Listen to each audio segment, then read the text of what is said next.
8 August 1648 Pune Satara मार्गावर खळत बैलसर इथं याच दिवशी स्वराज्याची पहिली मोठी लढाई झाली.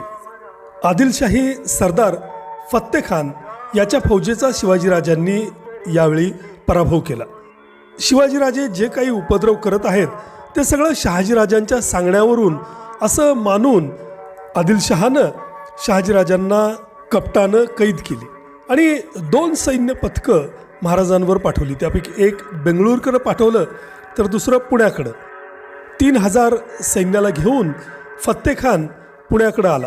मात्र महाराजांनी स्वतः पुढं होत त्याच्याशी झुंज दिली आणि जखमी अवस्थेमध्ये फत्तेखानाला पसार व्हावं लागलं.